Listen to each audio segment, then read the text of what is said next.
पडला, कनिष्ठ कुठे तळले, मात्र हा जर रात्री पडला असेल तर धर्मियांवरती यांनी ढकललं असतं भाजप. बघतो मी.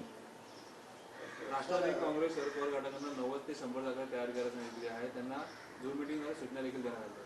ठीक आहे, प्रत्येक पक्ष, महाविकास आघाडीतला प्रत्येक पक्ष, 3 पक्ष प्रमुख आहेत, त्यांच्याबरोबर शेतकरी कामगार पक्ष आहे, समाजवादी पार्टी आहे, कम्युनिस्ट पक्षाचे दोन्ही गट आहेत, म्हणजे CPI, CPI, मी सगळे आमच्याबरोबर आहेत आणि प्रत्येक जण आम्ही एकत्र येऊन आपापल्या जागा वाटपासंदर्भात चर्चा करतो आहोत. राष्ट्रवादी काँग्रेस शरद पवार साहेबांच्या नेतृत्वाखाली एक महत्त्वाचा पक्ष आहे. उद्धव ठाकरे यांच्या नेतृत्वाखालची शिवसेना एक महत्त्वाचा पक्ष आहे.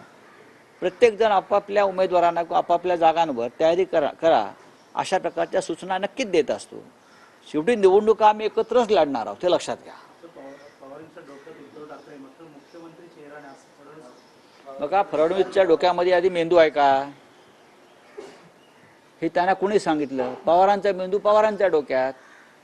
पवारांच्या डोक्यात काय चाललं आहे हे जर फडणवीसांना कळलं असतं तर त्यांची आजची अवस्था झाली नसती ना.